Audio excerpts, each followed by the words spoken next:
Vitória importante e os primeiros 3 pontos conquistados no Brasileirão. Sai, zica! Roda a vinheta e bora falar de Galo.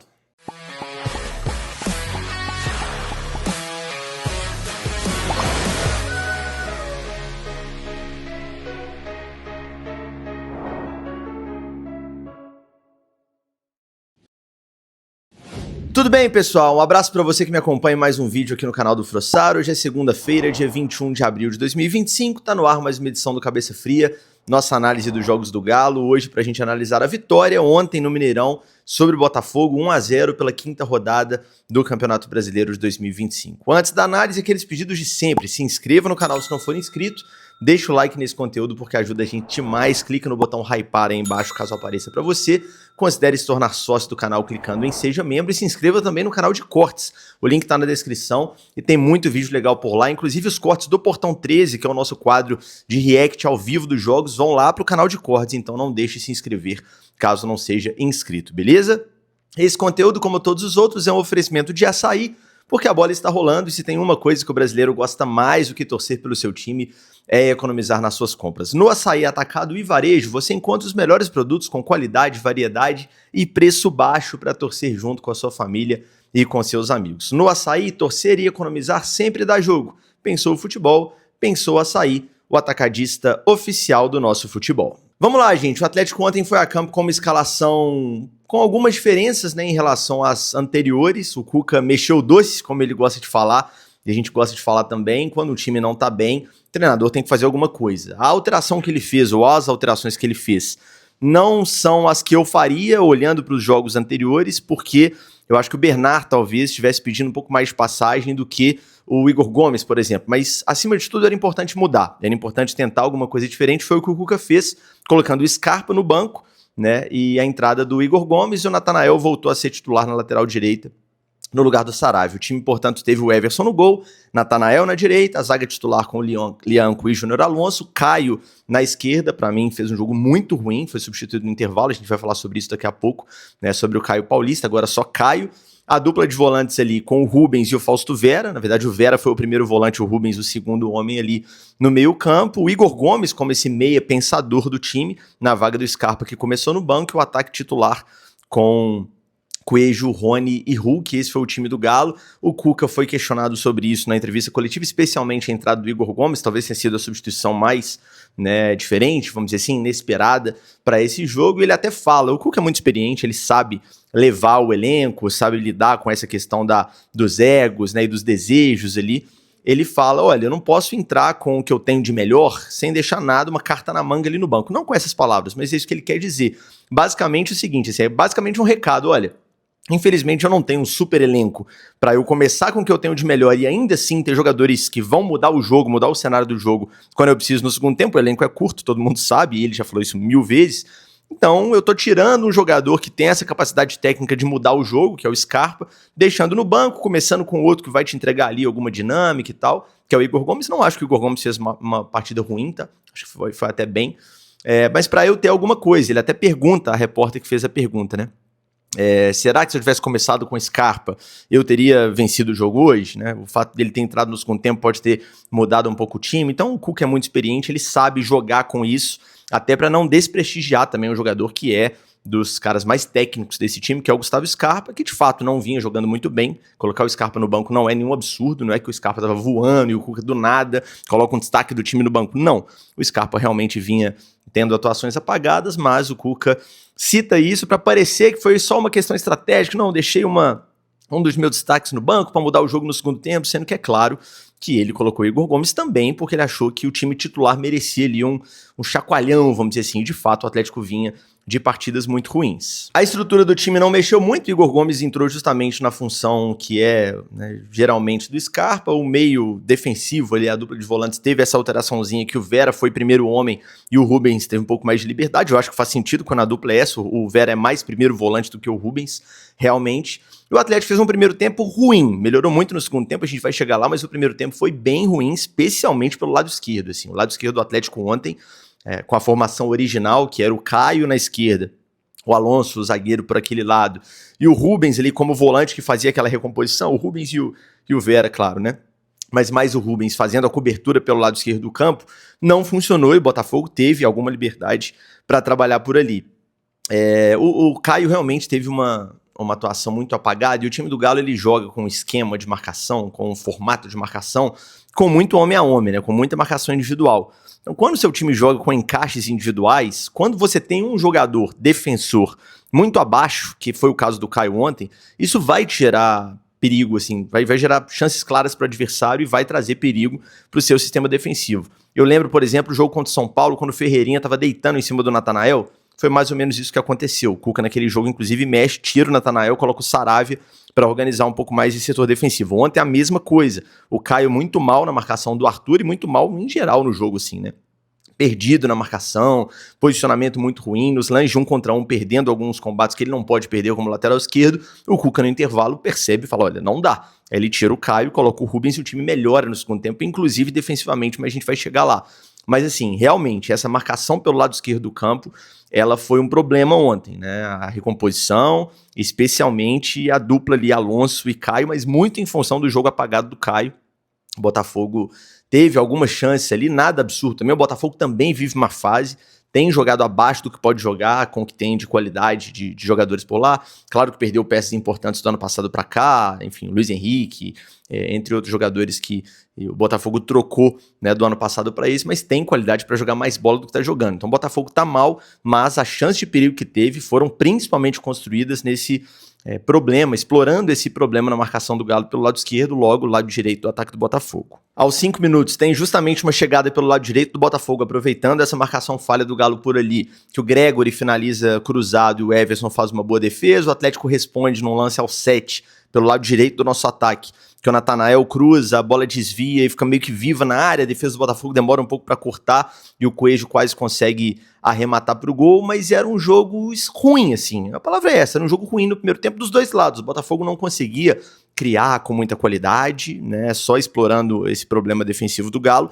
e o Atlético também não, assim, o Hulk teve um jogo apagado, não foi mal, mas teve um jogo abaixo do que ele pode render, e me parece, é uma avaliação que eu faço vendo os jogos do Galo recentes, que o Hulk tá sentindo um pouquinho a questão da sequência, né? Tá um pouquinho abaixo fisicamente do que ele pode render. A gente sabe o monstro que é o Hulk e o potencial que ele tem. Eu lembro do Cuca lá em 2021 falando que o Hulk ele é diferente dos demais porque ele não precisa descansar. Para ele estar bem fisicamente, ele tem que jogar quarto domingo, que ele vai estar sempre no 100% dele. Mas apesar de parecer um super-herói, uma máquina, ele é ser humano também.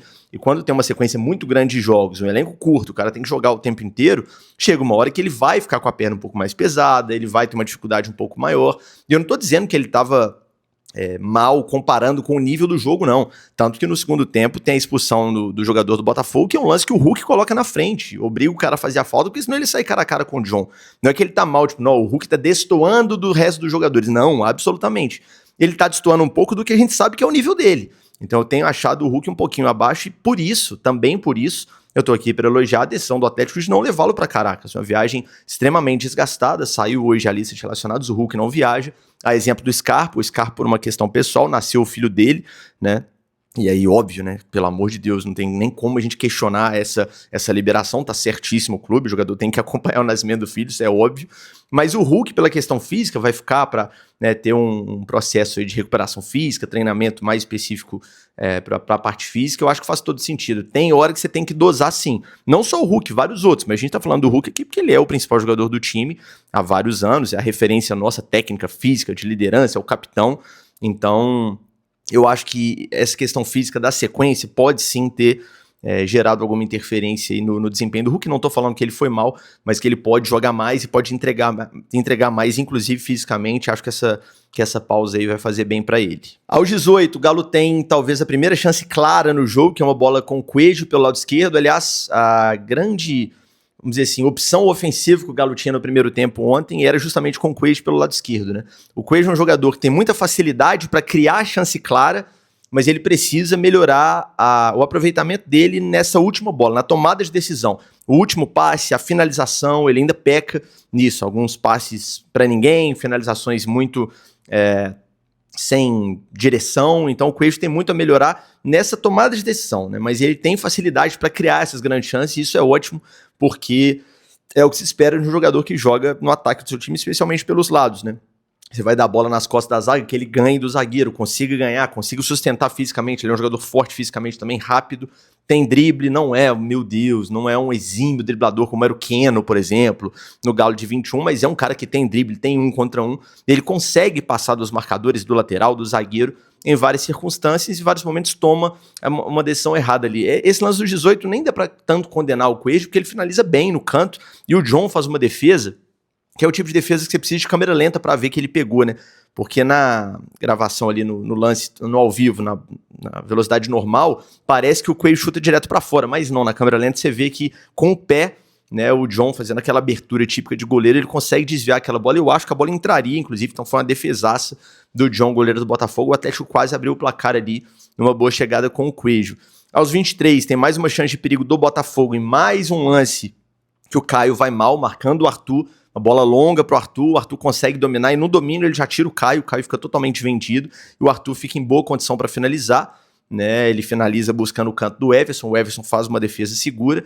Talvez o Everson seja um dos poucos jogadores do Atlético que tenha passado totalmente imune a essa má fase do Galo. Eu digo tenha passado já colocando como algo resolvido, porque eu espero que esse jogo tenha sido uma virada de chave, que o Atlético, né, daqui para frente emplaque uma sequência de bons resultados, de boas atuações. Então estou colocando a má fase como algo já superado, mas sendo ela uma fase já superada, eu acho que o Everson foi um dos poucos que passou batido, sim, tem feito grandes atuações, tem, como ele gosta de dizer, dado a parcela de contribuição dele, né, quando o time precisa ele tá lá para fazer boas defesas, e foi o caso nessa finalização do Arthur, buscando o canto. O Arthur não é no Botafogo ainda, aquele Arthur que a gente viu, né, em outras temporadas, especialmente quando ele jogava no Bragantino, jogou muito lá em Bragança, mas é um jogador perigoso, ganhou do Caio com muita facilidade nessa jogada, bateu no canto, o Everson fez boa defesa. O Galo responde com uma tentativa de cabeça com o Rony, logo depois o Everson tem que sair bem do gol para evitar uma finalização do Arthur, ele saiu meio cara a cara, o Everson muito atento, trava ali, abafa a finalização. O Coelho tem mais uma jogada pela esquerda, que ele é o que eu acabei de dizer, faz uma boa jogada, cria a chance clara, mas chuta muito mal,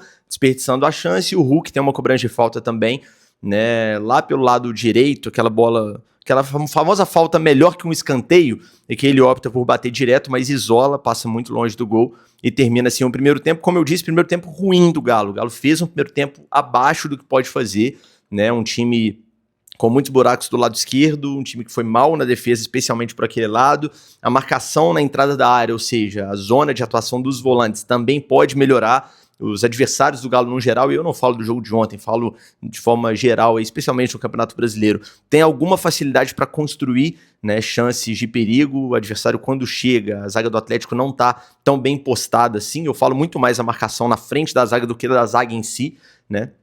Mas o 0x0 foi justo, assim. Não dá pra dizer que pelo fato do Galo ter ido mal, o Botafogo mereceu vencer, não. Acho que o Botafogo foi ligeiramente melhor no primeiro tempo, mas não o suficiente pra gente falar que o 0x0 foi um placar injusto, porque o Botafogo também tem jogado abaixo, também tem sido um time bem irregular, né, que não explora o potencial técnico que tem. O 0x0 ficou de bom tamanho, né? Pausa aqui na nossa análise, intervalo de jogo, intervalo também na análise para o recado dos nossos parceiros de sempre aqui no canal do Frossar. Primeiro recado da KTO, se você gosta de se divertir com apostas esportivas, vai lá em kto.bet.br e jogue com responsabilidade. A KTO tem chance extra, tem ganho antecipado, tem oddão, tem muita odd legal nesse Campeonato Brasileiro. Agora tem a Liga do Milhão também, vocês estão vendo aí no banner na tela. A Liga do Milhão tem prêmios semanais, mensais e até um prêmio de R$1 milhão lá no fim do ano. Você vai fazendo a sua aposta ali, brincando com seus amigos, pontuando quando acerta as suas apostas e além de ganhar ali, né, de se divertir com a aposta esportiva, você ainda pode ganhar um prêmio milionário no fim do ano. Lembrando que apostas esportivas são para maior de idade, tá? É proibido para menores de 18 anos e, por favor, gente, jogue com responsabilidade. Recado também da Confiax, porque hoje é dia 21, então amanhã, dia 22, termina a campanha Acelera Consórcio. Você que está pensando aí fazer um consórcio para a sua casa própria, para o seu carro, trocar de carro de repente, às vezes você faz o consórcio ali, usa o consórcio junto com o seu carro antigo e pega um carro mais novo, é uma ótima opção. Confesso que o meu pai tá em contato com a Confiax justamente para fechar esse consórcio aí, exatamente nessa brincadeira aí, né? Nessa brincadeira não, nessa opção de trocar, pegar um carro mais novo através do consórcio. Vai ter 40% de desconto fechando o seu consórcio com a Confiax até amanhã, até de 22 de abril, e de quebra você vai ganhar uma camisa oficial do Galo se você for sócio do canal ou concorrer a uma camisa oficial do Galo se não for sócio, mas vale a pena demais, só pelo desconto aí de 40% na mensalidade até a contemplação, já vale a pena, entre em contato com a Confiax. O Galo volta para o segundo tempo com 2 mudanças, entram Gabriel Menino e Gustavo Scarpa nas vagas de Caio Paulista e Igor Gomes. Igor Gomes, inclusive, fraturou um dedo nesse jogo, tá o dedo da mão, né, e por isso, inclusive, tá fora da viagem para Caracas, uma pena. Eu fico sempre muito chateado quando o jogador lesiona, especialmente quando é um cara que tá brigando por sua posição, que dificilmente vai jogar como titular. O Igor Gomes joga como titular, tem essa primeira, né, oportunidade para jogar como titular e infelizmente tem uma lesão chata. Não é uma lesão a pior delas para um jogador de futebol, é no dedo da mão, não é nada que vai tirar ele de combate por muito tempo, mas vai ter que passar por cirurgia, fica fora do jogo seguinte. Agora esse jogo em Caracas seria de repente uma ótima oportunidade para ele fazer mais um bom jogo. Não acho que ele foi mal no jogo ontem, fez o primeiro tempo correto ali, ok. É um jogador dinâmico, não é nenhum craque, não é um cara para ser o 10 titular do Galo, não é, concordamos, mas não fez uma partida ruim, mas saiu, portanto, com essa lesão aí e tá fora do próximo jogo. Boa recuperação pro Igor, né? Entrou o Scarpa e o Gabriel Menino entrou na vaga do Caio, né? E aí o Cuca fez o óbvio quando você tem o polivalente dentro do campo, que é o Rubens, que foi jogar o Rubens pela lateral esquerda, né? O Menino entrou como segundo homem de meio, fazendo a dupla ali com o Fausto Vera, e o Rubens virou lateral, corrigindo o problema que eu disse que foi um problema muito óbvio no primeiro tempo do Atlético, foi a marcação pelo lado esquerdo do campo, né? Repito, quando você joga com marcação individual e tem um dos seus defensores, especialmente um dos homens da linha de 4, amassando a bola, como foi o caso do Caio ontem, você precisa tirar esse cara, isso é óbvio. O Cuca fez certinho, colocou o Rubens na esquerda, o Rubens melhorou o time, jogando como lateral esquerdo, aliás, na ausência do Arana, pelo menos na fotografia de momento, e futebol é momento, não tem jeito, alguém já disse essa frase antes, né? Mas futebol é momento, e neste momento eu confio mais no Rubens como lateral esquerdo do que no Caio, na ausência do Arana. O Arana tá lesionado, daqui a pouco vai voltar, mas nessa ausência dele eu prefiro o Rubens na esquerda. Melhorou o time ficou sim muito mais seguro pelo lado esquerdo depois que o Rubens entrou. E o Menino fez o que a gente espera de um segundo volante. Jogador muito dinâmico, um jogador pisando na área, finalizando pro gol, criando alternativas, sendo um homem a mais ali para oferecer opção de passe pro Atlético já perto da área adversária. Realmente, para mim, foi o melhor em campo, assim. Se a gente esperava, quando a gente viu entrando ali Menino e Scarpa, né? No intervalo, a gente esperava, pô, o Scarpa vai mudar esse time do Galo, vai ser o cara que vai fazer a revolução ali técnica nesse time pro segundo tempo. Na verdade, quem fez isso foi o Menino. Não que o Scarpa tenha entrado mal, mas o Menino realmente, para mim, foi o melhor jogador em campo. O gol sai, inclusive, com assistência dele logo aos 2 minutos, né? Uma coisa que eu venho elogiando aqui no time do Cuca e vou elogiar mais uma vez, repertório de bola parada. Isso é algo que não é sempre que a gente vê, e quando a gente não vê, eu particularmente fico muito bravo, porque bola parada ganha jogo. Ontem foi um exemplo disso. O Galo ganhou o jogo 1-0 com gol de escanteio. Você tem que ter repertório. Se você bate todos os seus escanteios no primeiro pau, como o Atlético em temporadas passadas fazia, fica muito fácil de marcar. O treinador adversário vai colocar o melhor cabeceador dele no primeiro pau, vai marcar bem aquele espaço ali, dificilmente você vai conseguir vencer. O Galo do Cuca tem escanteio curto, tem bola no segundo pau, tem bola na zona ali do escanteio para alguém chegar cabeceando de frente, tem cruzamento no primeiro pau também, isso é essencial, né? E o Atlético fez o gol assim aos 2 minutos, cruzamento do Menino, que bate muito bem na bola. Tecnicamente o Menino é o melhor volante do Atlético, tecnicamente, com a bola no pé, qualidade de passe, qualidade para bater na bola, tem boa bola parada. A questão é que precisa ser volante, você não precisa ser só bom tecnicamente, você tem que ser muito brigador, você tem que ser muito raçudo, você tem que combater bem, tem que ser bom marcador, e aí abre-se essa discussão com o Franco, com o Vera, o próprio Rubens, mas tecnicamente com a bola no pé, o Menino é quem mais tem qualidade, ele bate no segundo pau, o Coelho sobe sozinho e finaliza fazendo gol, né? Eu confesso que lá atrás, quando o Atlético contratou o Gustavo Scarpa, eu esperava que o Galo tivesse um aproveitamento ainda melhor em jogada de escanteio do que vem tendo. Eu acho que com o Cuca, a médio prazo, longo prazo do trabalho dele, isso vai ser potencializado, porque o Cuca gosta de trabalhar esse tipo de jogada. Como esquecer o Galo de 12, 13 do Cuca com o Léo Silva, com o Hever, fazia gol de escanteio, de falta lateral, à torta e à direita, e certamente ele vai potencializar essa jogada com o passar do tempo nesse Galo. Mas, cara, quando o Galo contratou o Scarpa, eu lembro, eu tava na Globo na época, eu fiz uma matéria, fiquei um dia inteiro pesquisando isso, vendo todos os gols do Palmeiras com assistência do Scarpa. Era impressionante a quantidade de gol com assistência do Scarpa em bola parada. Faltas laterais, escanteios, é claro que você ter bons cabeceadores ajuda, né? O Scarpa teve, por exemplo, Gustavo Gomes, que é um zagueiro que vai muito bem na bola aérea no Palmeiras, entre outros ótimos defensores por lá, né? Jogadores altos que faziam essa outra metade da jogada. Bola parada nada mais é do que ser um bom cobrador e um cara bom para cabecear. né? E o Palmeiras tinha esses bons cabeceadores. O Galo hoje não é um time que tem tantos bons cabeceadores assim. O nosso centroavante é o Hulk, que não é um jogador de fazer gols de cabeça. Quem a gente tinha com essa característica no elenco e que não era titular, né, era o Daverson, né? Olhando para a zaga, você tem um zagueiro que não é um cara conhecido por fazer tantos gols de cabeça, raramente fez outro dia na seleção do Paraguai, o Alonso, mas não é um grande cabeceador. Você fala, meu Deus, o Alonso toda hora tá cabeceando, levando perigo. Não é. O Lianco, beleza, é um cara mais alto, mais forte, né? Chegou a fazer 2 gols no mesmo jogo, né, contra o América na final do Mineiro, mas não é também um cara que historicamente faz gol de cabeça toda hora. Então você precisa criar mais alternativas. Você não tem um cabeceador implacável, que aí facilita a vida do treinador no sentido de, cara, eu só preciso fazer o meu bom batedor, colocar a bola na cabeça do bom cabeceador. Igual era na época do Léo e do Hever. Então você precisa ter alternativa. Ontem o Galo fez um gol de cabeça com Coelho, que não é um cabeceador, pelo contrário, não é um jogador alto, é um ponta, é um jogador com outras características, mas estava bem posicionado no segundo pau, a bola entrou certinho ali, ele fez o que ele tinha que fazer.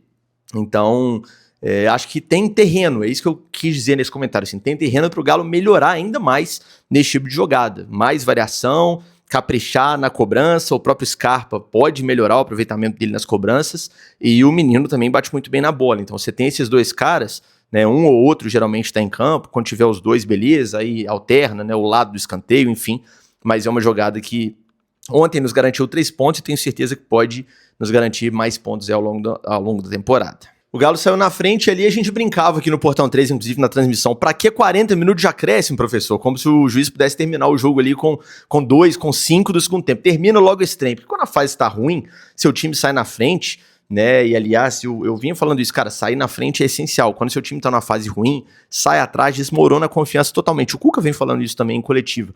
Ontem saiu na frente, tudo que a gente queria era que acabasse o jogo. Eu, particularmente, não conseguia aproveitar o segundo tempo e o Galo tava melhor no jogo, né? O Galo voltou bem pro segundo tempo, fez um bom segundo tempo, foi melhor que o adversário. Eu não conseguia muito aproveitar, curtir, torcer pro segundo gol, só queria que o jogo acabasse. Porque você tá há tanto tempo sem vencer, né? Faz um gol, sai na frente contra um adversário que infelizmente nos traz más recordações e no passado recente, você só quer que o juiz apite, termine 1-0 mesmo, pra você garantir os 3 pontos que o Galo precisava demais. Ainda teve o drama da análise do VAR naquele lance, no lance do gol do Galo. Sinceramente, assim, inaceitável o VAR chamar naquele lance. Eu até, assim, para ser um pouco mais leve aqui na crítica, eu ouvi o áudio e consegui entender um pouco mais por que o juiz foi. Não foi uma questão que o VAR falou, olha, eu acho que teve falta. O VAR falou pro juiz o seguinte, eu ouvi o áudio, né, a comunicação da cabine ali da arbitragem de vídeo com o árbitro principal do jogo, e o que dizem para ele é o seguinte, olha, teve um incidente na área que você não viu, que foi o lance do Lianco com o jogador do Botafogo, nem lembro qual jogador do Botafogo que era, que o atleta deles cai no chão ali falando que sofreu a falta. E aí o juiz fala, beleza, eu vou pro vídeo para eu ver esse incidente que aconteceu que eu não vi, porque o juiz estava olhando para a bola ou pro segundo pau, enfim, viu que não aconteceu nada no lance, na trajetória, no cabeceio, impedimento não tem nada para revisar porque é um lance de escanteio, enfim, mas foi algo que o juiz não viu. Então como foi algo que o juiz não viu, o VAR fala, vai lá ver, porque teve uma coisa que você não viu. O juiz vê e vê o óbvio. Aquilo é uma mão de referência, não tem empurrão ali, não tem falta. E o juiz fala claramente, olha, pra mim essa mão não tem impacto, o jogador não tinha a menor condição de disputar essa bola, a bola passa muito mais alto do que estava posicionado esse atleta que em tese sofreu a falta. Não sofreu porque não teve falta, né? Mas que disputou ali o espaço com o Lianco. Então o juiz fala o que a imagem mostra com muita clareza. Olha, o jogador não ia jogar e esse braço aí não é um braço faltoso, é um braço normal de jogo, pra mim não é falta. E aí o árbitro de vídeo fala, concordo com você no áudio. Então se concorda, se você viu o lance, se acha que não foi falta, o juiz deu o gol legal, pra que chamar? Revisa, assim, aí que tá, eu não sou especialista de arbitragem pra saber, pra falar aqui, qual o grau de autonomia que tem o árbitro de vídeo. Às vezes a recomendação é essa mesmo. Olha, se teve uma coisa que o juiz não viu, mesmo eu achando que foi uma coisa normal, eu tenho que chamar porque ele precisa ver. Se foi, beleza, cumpriram o protocolo e no fim das contas o importante é que o juiz principal deu o gol, porque o gol foi 100% legal, né? Mas me incomoda o VAR chamar pra algo que, cara, se a sua opinião é que o gol foi legal e o juiz deu o gol, pra que vai chamar? Só pra atrasar o jogo. Eu lembro que lá atrás eu ouvia muito que a recomendação pro VAR é chamar o árbitro quando há um erro claro, assim, um erro crasso da arbitragem. Pô, você não viu uma coisa óbvia, o cara deu um soco no outro dentro da área e você não viu, aí tem que chamar, óbvio. O gol é ilegal e você deu o gol, aí tem que chamar. Ou então o gol é legal e você anulou porque você deu uma falta que não existia. Beleza, isso tem que chamar mesmo. Agora, chamar para ele ver o negócio que você não viu, mas não foi falta, para quê? Né? Podia dar celeridade ao processo, mas foi chamado, a gente ficou mais apreensivo ali, a gente até brincou aqui no Portão 3, pô, parece que é proibido o Galo fazer gol, né? Quando faz um gol normal de escanteio, legal, o cara cruzou, o cara fez o gol, ainda assim o VAR tem que chamar, encher o saco pra atrasar um pouco a comemoração, mas obviamente o juiz deu o gol foi legal e o Galo ali com 2 primeiro tempo saia na frente do placar. Como eu disse, né, o Galo melhorou no segundo tempo, o Menino entrou muito bem, o Rubens corrigiu o problema da marcação pelo lado esquerdo e depois que faz o gol, o Galo fica um pouco mais leve no jogo, tira aquele peso, né, de estar jogando ali com igualdade no placar e precisando ganhar o jogo de toda forma e vindo de um resultado, vários resultados em sequência ruins, o Atlético fazendo gol dá aquela aliviada, dá aquela respirada e de fato começa a melhorar no jogo. Aos 12 minutos tem uma jogada que o Hulk faz um cruzamento que o Coelho por pouco não consegue finalizar, o goleiro do Botafogo sai, o John, e com a pontinha do dedo consegue tirar a bola que o Coelho certamente finalizaria e poderia fazer o seu segundo gol ali no jogo. Logo depois tem uma jogada bonita do Natanael também, a bola entra para ele, a bola tá no pé direito, ele corta o marcador, finaliza de esquerda, finalização bonita, forte, alta. Infelizmente a bola vai para fora, né, pega na rede pelo lado de fora.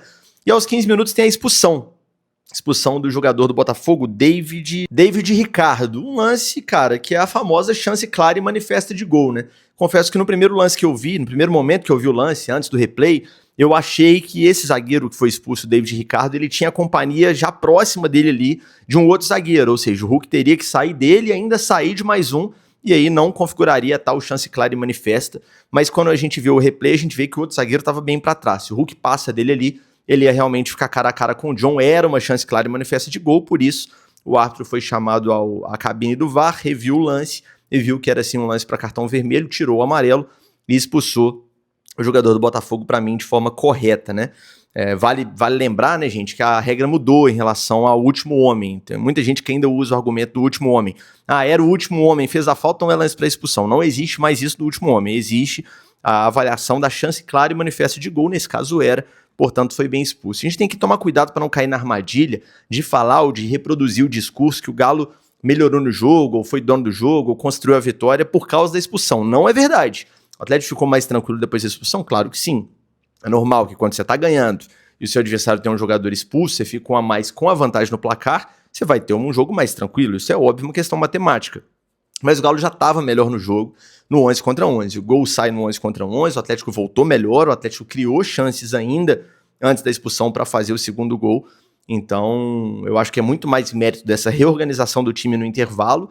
E claro, tem os problemas do Botafogo também, o Botafogo de fato não tá jogando bem. O que eu tô dizendo é que o Atlético não venceu o jogo porque o David Ricardo foi expulso. Venceu porque já merecia vencer antes da expulsão. O Botafogo fez algumas mudanças ali para se reorganizar depois da expulsão do jogador deles, né? Ficou ainda com um ataque forte, mas enfraqueceu um pouco o meio campo. Tem um jogador a menos, você precisa escolher qual setor do campo que você vai ficar mais fragilizado. O Botafogo escolheu o meio ali para ainda ter um ataque povoado e a linha de 4 defensiva ainda tranquila, né? Sem correr tanto perigo assim. E o Galo realmente ficou muito mais tranquilo no jogo, porque você tem o domínio do meio campo, que é onde o jogo é construído para os dois lados, você dificilmente vai sofrer muito no jogo. Claro que é futebol, o Botafogo podia achar um gol numa bola escapada, numa bola de bola parada, num contra-ataque, mas o Atlético, né, com a reorganização que fez depois de ficar com o jogador a mais e depois do gol que fez principalmente, ficou muito tranquilo no jogo, né? O Gabriel Menino faz uma boa finalização, tem um bonito chute também de fora da área, exigindo boa defesa do John, como eu disse, Menino para mim o melhor em campo ontem. E depois tem o lance do Lianco com os jogadores do Botafogo, aquela confusão, ele peita lá o Savarino, depois chega o Marlon Freitas, vira aquela discussão lá, depois o Lianco toma amarelo, assim como o jogador do Botafogo. Cara, minha opinião sobre o Lianco é o que eu venho dizendo, assim, melhor zagueiro do Atlético disparado, tanto do elenco quanto na temporada, mas disparado por muito, titular absoluto do time, sem resenha. Um sócio que me falou esses dias que tô com mania de falar sem resenha, quase todo cabeça fria, eu repito essa expressão. Então, sem resenha, o Lianco é o melhor zagueiro do Galo. Agora, a única coisa que eu tenho uma ressalva é sobre esses cartões bobos evitáveis, assim. Vocês nunca vão me ver reclamando que o Lianco entrou forte demais numa dividida, que ele deu um carrinho ali pra bloquear uma bola e infelizmente pegou no cara e aí tomou amarelo por isso, porque isso é do jogo, é do futebol e eu prefiro muito mais um zagueiro que entra um pouco mais forte do que deveria, do que mais fraco, tirando o pé, como ele disse na coletiva. Ele não quer nunca ser conhecido como um zagueiro fofo, e eu tô do lado dele. Zagueiro não tem que ser fofo mesmo não, tem que entrar pra brigar, pra defender o dele e pra defender a nossa meta naturalmente, né, os interesses do Galo defensivos ali. Agora, esses cartões bobos, assim, no sentido de, entrou na discussão, aquele cartão que ele tomou contra o São Paulo, que ele empurrou o Ferreirinha, esse tipo de coisa é evitável. Então, assim, dá pro Lianco melhorar nesse comportamento? Com bola parada, principalmente, quando o jogo não tá rolando, né? Essas discussões, essas encaradas, esses lances que geram cartões e tal, dá pra melhorar. Agora, ninguém é perfeito, e como eu disse, eu prefiro 1000 vezes um zagueiro que peca por excesso do que um zagueiro que peca por falta, né? Não pode falar, esse zagueiro que ele nunca toma amarelo, ele tira o pé, ele entra tranquilo, ele tenta sempre sair jogando limpinho na bola, não, aí tá jogando a posição errada, né? O zagueiro tem que entrar firme mesmo, e o Lianco traz uma segurança muito grande para o nosso sistema defensivo. Então, esse comentário que fique claro, é muito mais um elogio do que uma crítica. Tem a pequena ressalva de que ele pode evitar um pouco mais essas discussões, essas peitadas, encaradas e tal, provocar os outros, dá para ser um pouco mais tranquilo, né, quando o jogo não tá rolando, né. Agora, com bola rolando, o Lianco tem que continuar da forma que ele é um zagueiraço, assim, fez uma baita partida mais uma vez, e não à toa, é um cara já muito querido pela torcida do Galo, tem pouco tempo de clube, mas já é um jogador muito querido pelo torcedor, porque encarna ali o personagem atleticano no jogo, né? O jogador que de fato leva as características que o torcedor gosta, e isso é meio caminho andado para se tornar ídolo do clube. Agora, o caminho natural para ele ser de fato ídolo é conquistar grandes títulos, ficar marcado na história do clube, também com conquistas, mas falar que o Lianco tem a cara do Galo é chover no molhado, zagueiraço, né? Pode sim, né, tomar um chazinho de camomila antes do jogo, um pouquinho mais tranquilo? Pode, mas só elogios porque o Lianco tem jogado muito bem. Pouco depois tem aquele lance do Hulk com o Danilo Barbosa, os dois ali naquela corrida brigando por espaço, no mínimo um tapão para cada lado rolou ali, né? O juiz dá um amarelo para cada lado. Fato é que aquele é o lance que o juiz tem que dar o mesmo cartão para um e para outro, porque um agride, o outro revida, né? Eu acho que caberia inclusive vermelho, assim. Que bom que o Hulk não foi expulso, a gente vai ter o Hulk à disposição para o jogo contra o Mirassol na próxima rodada, né? O amarelo ali ficou de bom tamanho para os dois, mas se o juiz desse vermelho também não seria nenhum absurdo, porque realmente rola, como eu disse, no mínimo um tapão ali. A imagem não é tão clara, porque a câmera que eles repetiram mais esse lance tinha um jogador passando na frente, não é aquela imagem cristalina que a gente vê exatamente o movimento, mas um deu no outro, o outro deu no um, e o juiz resolveu ali com o cartão amarelo, né? O jogo vai caminhando para o fim com o Atlético muito tranquilo, a postura do Atlético muito tranquila, com o resultado favorável e com um jogador a mais. Começa o Cuca a fazer mais algumas mudanças, anotei aqui para não esquecer, ó.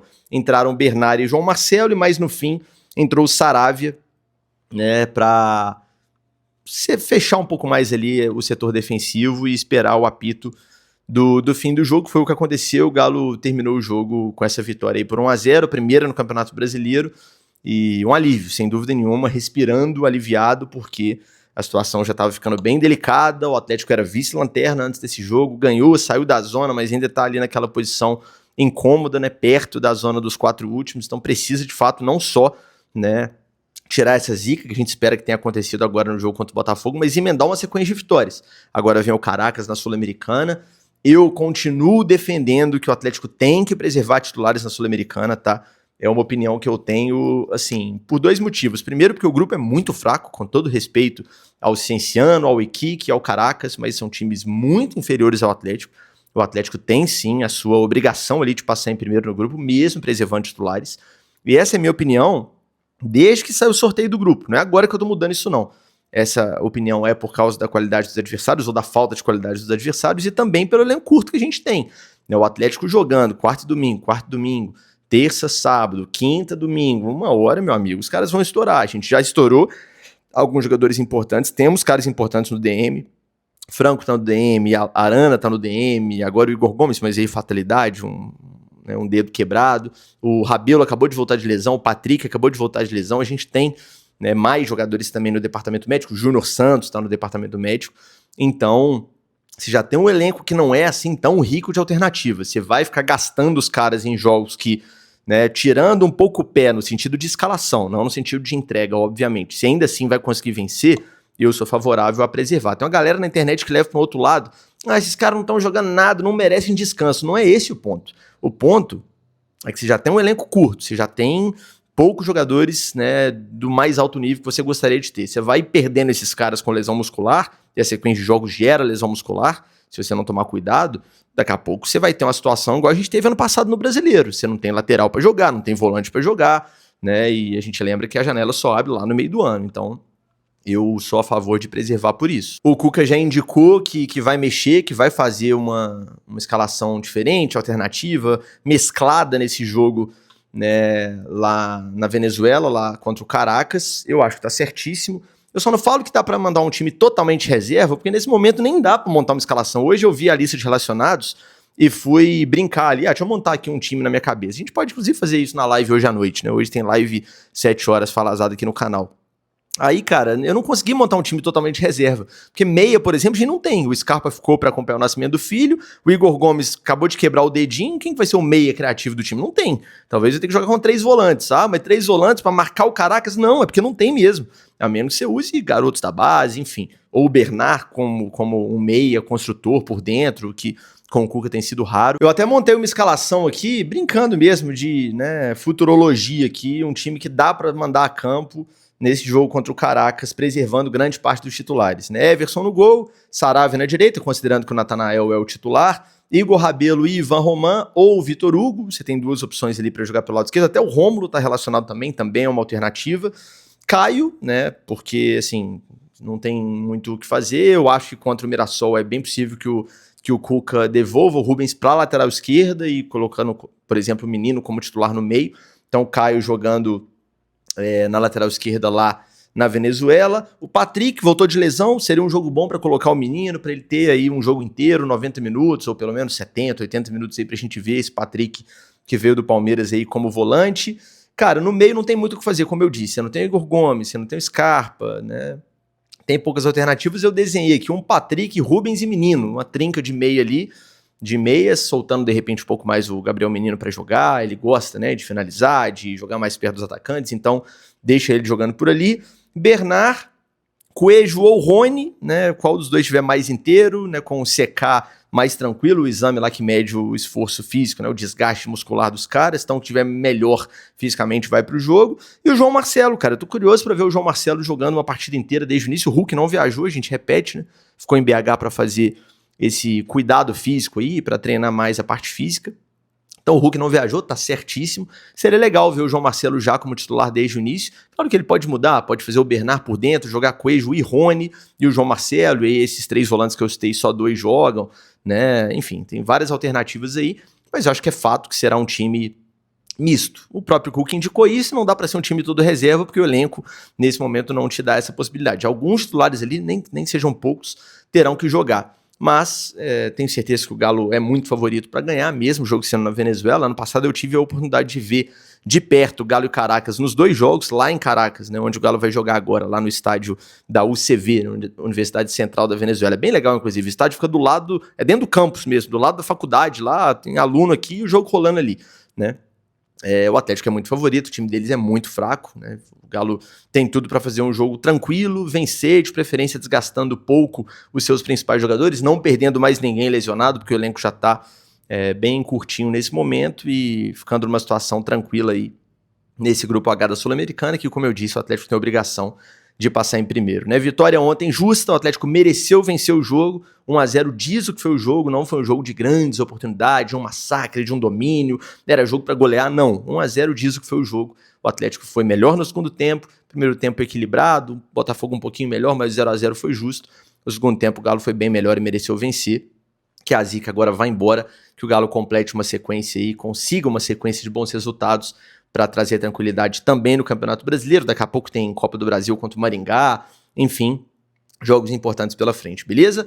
Tamo junto, agradeço pela companhia, pela audiência de vocês até o final desse vídeo. Se gostou, deixa o like nesse conteúdo, se inscreva no canal porque é muito importante pra gente. Mais tarde tem live aqui, Falazada às 19 horas. Saudações atleticanas e até o próximo vídeo.